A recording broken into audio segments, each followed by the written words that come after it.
तो प्रीवियस वाले वीडियो में हम लोगों ने क्वेश्चन नंबर 1 से 10 तक डिस्कस करा था, जिसका लिंक मैंने डिस्क्रिप्शन में दे दिया है। इस वाले वीडियो में हम लोग क्वेश्चन नंबर 11 to 20 डिस्कस करेंगे। तो चलिए शुरू करते हैं। क्वेश्चन नंबर 11 जो कि ज्योमेट्री का क्वेश्चन है, यहाँ पे कह रहा है कि in the given figure DE parallel to BC which of the following is true. देखने से तो ऐसा लग रहा है जैसे ये क्वेश्चन थेल्स थ्योरम या फिर बेसिक प्रोपोर्शनैलिटी थ्योरम BPT पे हो, लेकिन ऐसा नहीं है। यहाँ पे DE पैरेलल टू BC है, तो इसके कारण क्या होगा, ट्रायंगल ADE और ट्रायंगल ABC में पहले तो यहाँ पे एंगल ADE एंगल ABC के इक्वल होगा जो कि कॉरस्पॉन्डिंग एंगल है, और एंगल AED एंगल ACB के इक्वल होगा। जब भी दो लाइन पैरेलल होता है तो कॉरस्पॉन्डिंग एंगल आपस में इक्वल होते हैं। और जो एंगल A है वो दोनों ही ट्रायंगल में कॉमन है, यानी कि ट्रायंगल ADE में भी है और ट्रायंगल ABC में भी है। तो हम कह सकते हैं कि एंगल एंगल एंगल सिमिलरिटी से triangle ADE similar to triangle ABC। और अगर दोनों ट्रायंगल सिमिलर है तो कॉरस्पॉन्डिंग साइड का रेशियो इक्वल होना चाहिए। तो कॉरस्पॉन्डिंग साइड में हम AD और AB, इसका तो कोई काम है नहीं, तो इसको इग्नोर करेंगे। जो वैल्यू गिवन है बस वही वाला साइड लेंगे। तो यहाँ पे DE अपॉन BC मतलब x by y equal to AE upon AC। AE यानी छोटे वाले ट्रायंगल में और AC यानी बड़े वाले ट्रायंगल में। तो AE का जो वैल्यू है स्मॉल a दिया हुआ है, और जो AC है ये इन दोनों को मिला करके, दोनों को अगर हम ऐड कर दें तो a प्लस b होना चाहिए। और यहाँ से x इक्वल टू y को RHS में ले जाएंगे तो क्रॉस मल्टीप्लिकेशन होकर के वो ऊपर चला जाएगा, तो AY upon a plus b। अब हम ऑप्शन में देखेंगे कि ऐसा कुछ है कि नहीं है, तो ऑप्शन नंबर C आपका है x equal to AY upon a plus b। ठीक है। अब क्वेश्चन नंबर 12 देखते हैं। क्वेश्चन नंबर 12 जो है वो कोऑर्डिनेट ज्योमेट्री से लिया गया है। यहाँ पे कह रहा है कि the coordinates of point P dividing the line segment joining the point A1,3 and B4,6 internally in the ratio 2:1, यानी सेक्शन फॉर्मूला का यूज होगा इस क्वेश्चन में। सेक्शन फॉर्मूला मैं एक बार आप लोगों को बता देता हूँ। जैसे कोई भी लाइन है, यहाँ पे मान लीजिए पॉइंट A है जिसका अबसीसा है x1, ऑर्डिनेट है y1। अबसीसा मतलब पहला एंट्री, ऑर्डिनेट मतलब दूसरा एंट्री। और पॉइंट B है दूसरे एंड पे, इसका अबसीसा मान लीजिए x2 है और जो ऑर्डिनेट है वो y2 है। और यहाँ बीच में कोई पॉइंट P है जिसका हमें अबसीसा और ऑर्डिनेट मालूम नहीं है, तो उसको हम x और y मान लेते हैं। और अगर ये पॉइंट P इस लाइन को m/n में डिवाइड कर रहा है, तो यहाँ पे x इक्वल टू होता है mx2 plus nx1 upon m plus n। इसी तरीके से y इक्वल टू होता है my2 plus ny1 upon m plus n। याद करने का तरीका, x में x रहेगा, y में y रहेगा, पहले के साथ दूसरा, दूसरे के साथ पहला, है ना। जैसे mx2 यानी फर्स्ट के साथ सेकेंड, और nx1 मतलब सेकेंड के साथ फर्स्ट। इस तरीके से आप इसको याद रख सकते हैं। तो यहाँ पे अगर हम x निकालना चाहें तो mx2, तो यहाँ पे देखिए 2:1 है, यानी कि m का वैल्यू 2 है और n का वैल्यू 1 है। mx2 यानी कि 2 इंटू x2 आपका यहाँ पे है, ये x2 y2 हुआ ना, तो x2 यहाँ पे आपका 4 है। फिर प्लस में ny1 यानी कि nx1 यानी कि 1 इंटू x1 का वैल्यू 1 है यहाँ पे, और नीचे m प्लस n यानी कि 2 प्लस 1। इसको जब हम सॉल्व करेंगे तो 4 2 जा 8, 8 प्लस 1 9, और नीचे 3, 9/3 करेंगे तो 3 आएगा। सॉल्व करने के लिए तो हम y को भी सॉल्व करेंगे, लेकिन नहीं करना है, क्योंकि देखिए इन चारों ऑप्शन में कहीं भी 3 नजर नहीं आ रहा है ना। बस ऑप्शन नंबर D में x का वैल्यू यहाँ पे 3 दिया हुआ है, तो 100% यही होगा, है ना। फिर भी अपनी तसल्ली के लिए अगर y निकालना है तो इस फॉर्मूला का यूज करके निकाल लेंगे, ठीक है। लेकिन उसमें अपना समय क्यों व्यर्थ करना, है कि नहीं। अब क्वेश्चन नंबर 13 देखते हैं। क्वेश्चन नंबर 13 में कह रहा है कि द प्राइम फैक्टराइजेशन ऑफ 3825, बहुत ही आसान क्वेश्चन है। ये सब क्वेश्चन क्लास 7 क्लास 8 में पूछा जाता है। तो सिंपली हमें क्या करना है, 3825 को फैक्टराइज करना है। फैक्टराइज करने का तरीका क्या होता है, 3825 हम ऐसे करके लिखेंगे, ऐसे वर्टिकल लाइन, ऐसे हॉरिजॉन्टल लाइन। तो इसमें क्या करना है, सब में 3 है। आप यहाँ पे देखिए जितने भी ऑप्शन दिए गए सब में 3 दिया हुआ है, मतलब 100% 3 से तो डिविजिबल होगा ही होगा। वैसे 3 से डिविजिबल होने का जो रूल होता है वो ये होता है कि डिजिट का सम 3 से डिविजिबल होना चाहिए। तो जब हम डिजिट को ऐड करेंगे तो 8 + 3 11 11 + 2 13 13 + 5 18 18 3 के टेबल में आता है, मतलब डिविजिबल होगा। अब 3 1 जा 3 3 2 जा 6 लेफ्ट विथ 2 3 7 जा और 3 5 जा। अब यहाँ पे 2 + 1 3 3 + 7 10 10 + 5 15, यानी फिर ये 3 से डिविजिबल होगा। तो फिर हम 3 से क्या करेंगे, इसमें डिवाइड करेंगे। अगर 3 से नहीं होगा तो फिर हम 5 से, चूंकि यहाँ पे दूसरा जो फैक्टर है वो तो खैर 5 ही दिया हुआ है, तो अगर 3 से नहीं होता है तो फिर हम 5 से करेंगे। अगर 5 से नहीं होगा तो तीसरा फैक्टर यहाँ पे कहीं ना कहीं 7 या फिर 17 होना चाहिए। तो अभी 3 से करते हैं। 3 4 जा 12, फिर 7 है 3 2 जा 6 लेफ्ट विथ 1 3 5 जा 15। अब अगर हम देखें तो 4 + 2 6 6 + 5 11, यानी ये 3 से तो डिविजिबल नहीं होने वाला है। तो अब हम 5 से करके देखेंगे। तो 5 8 जा 40 लेफ्ट विथ 2, तो 5 5 जा 25, तो यहाँ पे 85 आ रहा है। फिर 5 से हम डिवाइड करेंगे 85 में, यहाँ पे कर लेते हैं। अगर हम 5 से करते हैं तो 5 1 जा 5 और लेफ्ट विथ 3 5 7 जा 35। तो यहाँ पे 3 × 3 5 × 5 × 17, तो 2 टाइम्स 3 आया, मतलब 3 के पावर में 2 2 टाइम्स 5 है यानी 5 के पावर में 2 और एक 17 है। तो ऑप्शन में हम देखेंगे ऐसा कहाँ पे है। 3 के पावर में 2 5 के पावर में 2 × 17, ऑप्शन नंबर सी है। तो 13 का सी होना चाहिए। अब हम देखते हैं क्वेश्चन नंबर 14, जो कि फिर से ज्योमेट्री का ट्रिगो का क्वेश्चन है। तो इसमें कह रहा है कि in the given figure below AD = 4 centimetre, AD 4 centimetre है, BD 3 सेंटीमीटर, CB 12 सेंटीमीटर, हमसे cot थीटा पूछा जा रहा है। और यहाँ पे 2 ट्रायंगल हैं, दोनों के दोनों राइट ट्रायंगल हैं। यहाँ पे जो ये वाला सिंबल है ना, इस तरीके से एंगल का सिंबल, ये राइट एंगल का सिंबल होता है। तो AD गिवन है 4, BD जो है वो 3 गिवन है। तो पाइथागोरियन ट्रिपलेट अगर आपको याद हो तो 4 3 है, तो 100% AB जो कि हाइपोटेनियस है वो 5 होगा। √4 का स्क्वायर प्लस 3 का स्क्वायर √25 होगा, 25 का स्क्वायर रूट करेंगे तो 5। इसको पाइथागोरियन ट्रिपलेट भी कहते हैं। अब यहाँ पे CB 12 है, यानी ये 12 है। तो अगर हम ट्रायंगल ABC में देखें तो परपेंडिकुलर 5 है, बेस 12 है, तो 100% ये 13 होना चाहिए। ये भी पाइथागोरियन ट्रिपलेट होता है, इतना फेमस है कि इसको याद रखना है, बहुत सारे जगहों पे ये यूज होगा। वैसे अगर करके देखना है तो √5 का स्क्वायर प्लस 12 का स्क्वायर, 5 का स्क्वायर 25, 12 का स्क्वायर 144, 144 प्लस 25 169, और अगर √169 है तो 169 का स्क्वायर रूट होता है 13। अब हमसे पूछा जा रहा है cot theta. cot theta actually होता है बेस बाय परपेंडिकुलर।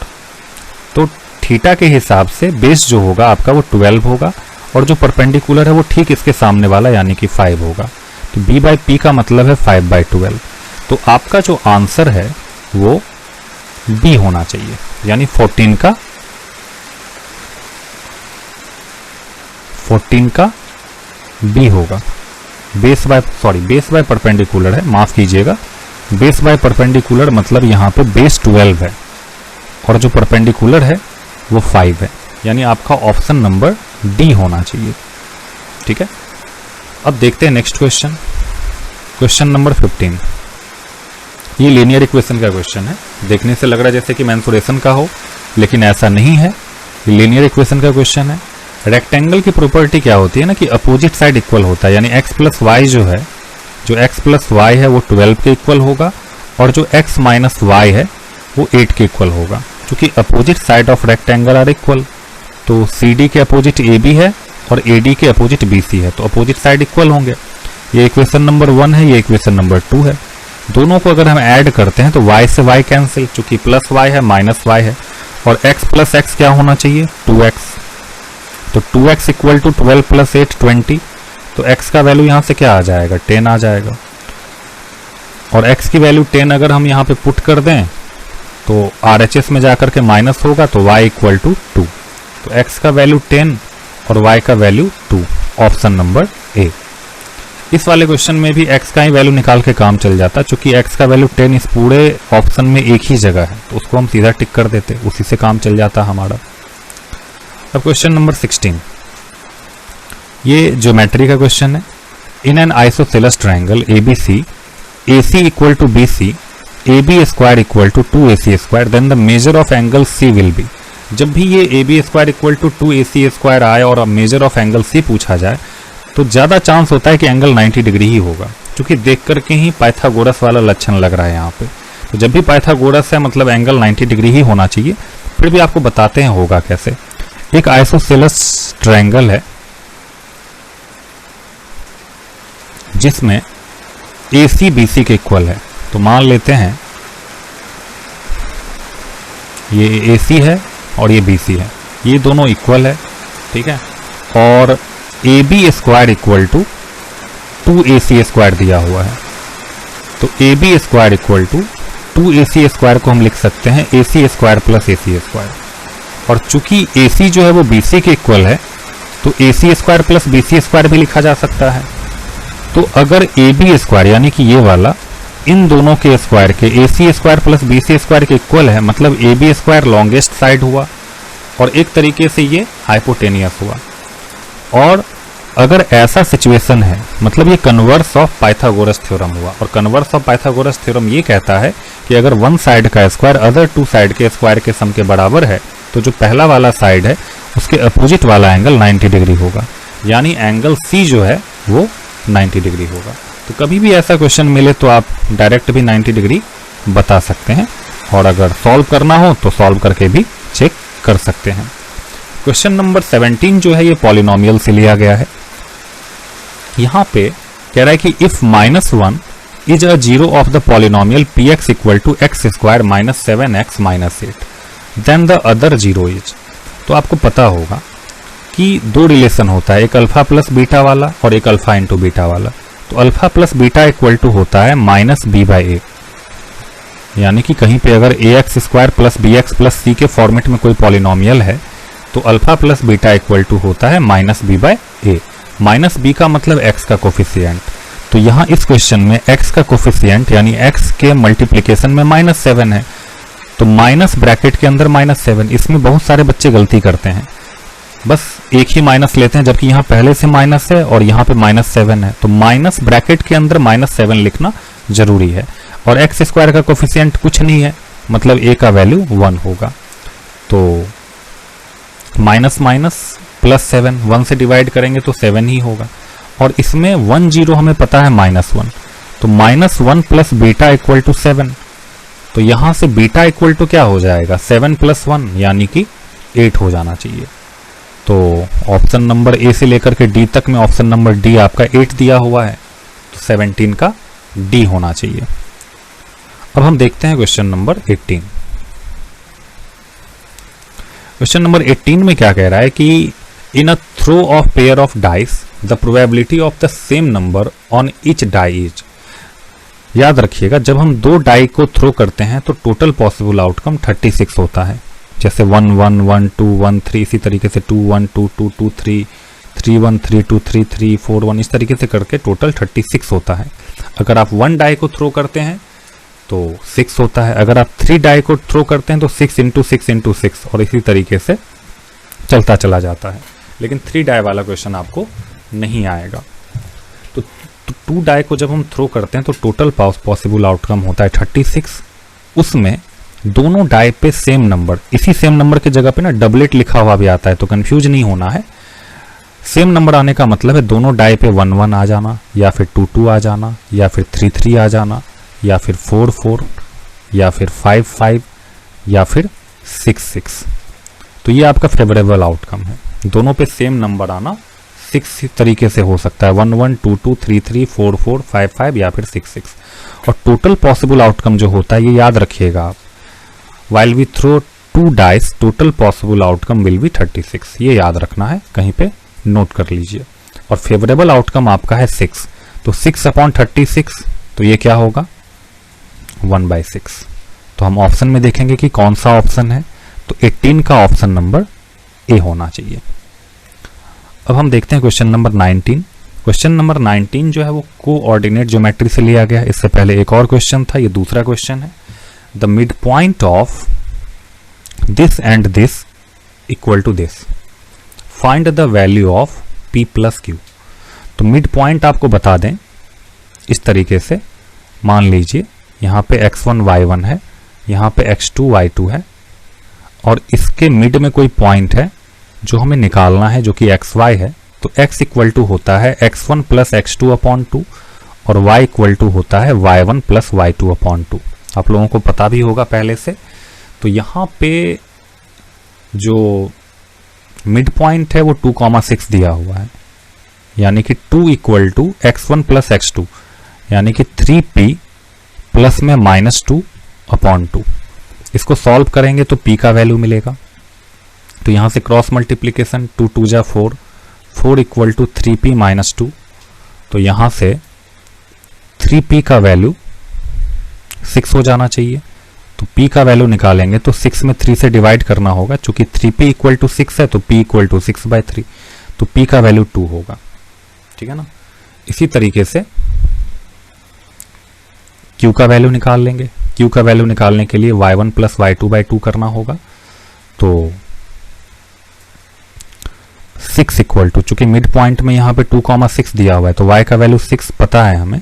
तो 6 इक्वल टू y1 यानी कि 4, y2 यानी कि 2q अपॉन 2।